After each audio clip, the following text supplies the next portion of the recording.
नमस्कार। आज online class में BA B.Ed तृतीय वर्ष हिस्ट्री प्रथम प्रश्न पत्र, जिसमें हम राजस्थान के इतिहास के स्रोतों के बारे में हम अध्ययन कर रहे थे। तो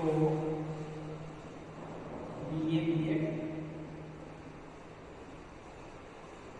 थर्ड ईयर अपना सब्जेक्ट है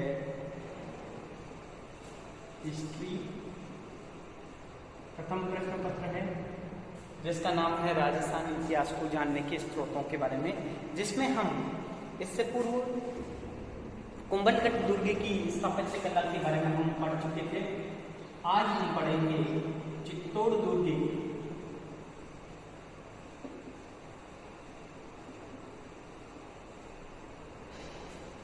दुर्ग की स्थापत्य कला।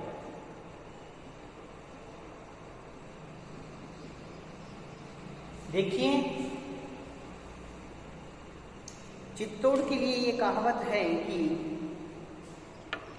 गढ़ तो चित्तौड़गढ़ बाकी सारी गढ़ियाँ, यानी कहा जाता है कि चित्तौड़गढ़ के दुर्ग की विशालता, उसकी बनावट इस प्रकार की है कि उसके सामने दूसरे दुर्ग, चाहे कुंभलगढ़ का दुर्ग हो, चाहे मैनारगढ़ का हो, चाहे जोधपुर का हो, जयपुर का हो या जैसलमेर का हो, ये सारे सामान्य लगते हैं। इसकी पहली विशेषता स्थापत्य कला की घुमावदार प्राचीन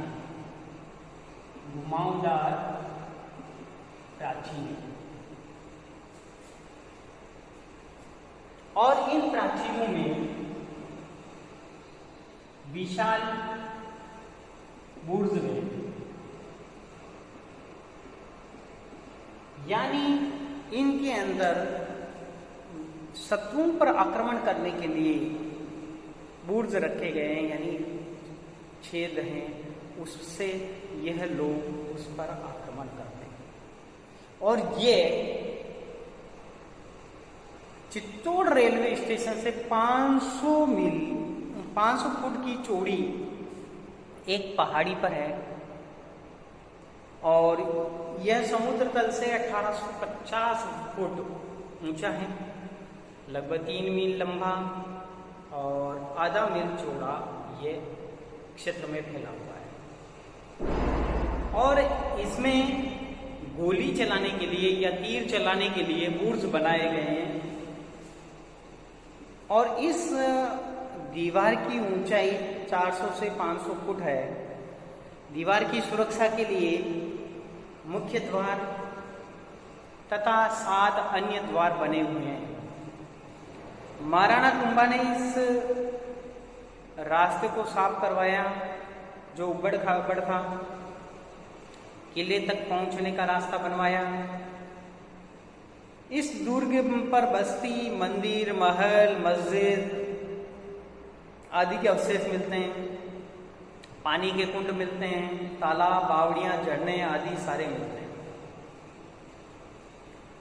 कनिंगम जो इतिहासकार हुए हैं, उन्होंने कहा था कि दुष्काल यानी अकाल के समय में भी इस किले में कभी पानी की कमी नहीं रही होगी। खेती की सुविधा भी इस किले के अंदर है, तो ये लोग बहुत ही समृद्धशाली रहे होंगे। और खेती जब होती है, पानी की कमी नहीं है, तो यहाँ खाद्यान्न की कमी भी नहीं हुई होगी। और इस किले की प्रमुख विशेषता है कि घुमावदार प्राचीरें होने से सगड़ा रास्ता है, सामरिक दृष्टि से अजय माना जाता है। फिर दूसरा आता है सुदृढ़ दीवारें और 7 द्वार। इसकी दीवारें बहुत ही मजबूत हैं और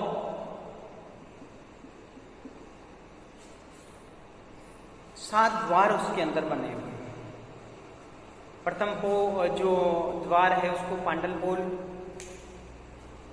थोड़ी दूर पे चलने पर भैरव पोल के बाद में जयमल पत्ता की छतरियां बनी हुई हैं। इससे आगे बढ़ते थे गणेश पोल, लक्ष्मण पोल, जोड़न पोल, ऐसे पोल आती रहते हैं। राम पोल के अंदर प्रवेश करने पर वीर शिरोमणि पत्ता की समाधि बनी है, स्मारक बना हुआ है। इसी के साथ में जो कि अकबर से युद्ध के दौरान मारे गए थे। इसी के साथ में आगे बढ़ते हैं तो इसमें दाईं ओर तुलजा माता का मंदिर है।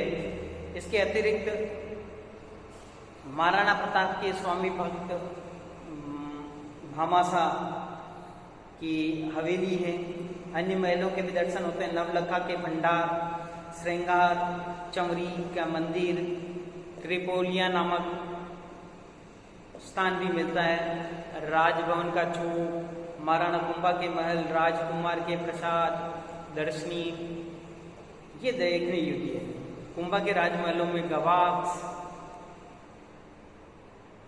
और खंबे, दालान, ये सारे अवशेष हैं, क्योंकि बिना देख रेख के ये सारी चीज़ें धीरे धीरे नष्ट होती गई।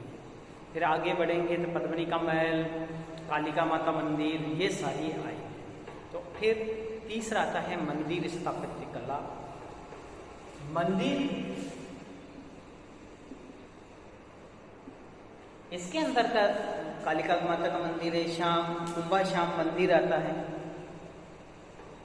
जिसका जीर्णोद्धार कुंभा ने करवाया था, जो गोमुख कुंड है उसके निकट है। त्रिभुवन नारायण का मंदिर है, जिसका जीर्णोद्धार मोकल ने करवाया था। 13वीं शताब्दी के जन की अलग अलग झांकियाँ भी हमें इस कुंभ में देखने को मिलती है। आगे बढ़ेंगे तो कालिका माता का मंदिर है, जो पद्मिनी महल के सामने लगभग आसपास में ही है। फिर आगे बढ़ते हैं तो कीर्ति स्तंभ और विजय स्तंभ, ये दो महत्वपूर्ण इस चित्तौड़ किले के ये कह दीजिए कि प्रमुख स्तंभ हैं, जिसके बारे में विश्व और भारत में भी प्रसिद्ध हैं।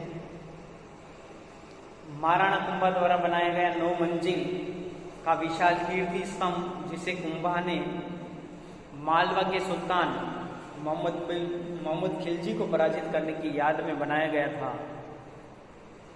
आगे चलने पर जयमल की हवेली, महारानी पद्मिनी का महल। पद्मिनी का महल बहुत ही तरह से सुरक्षित है।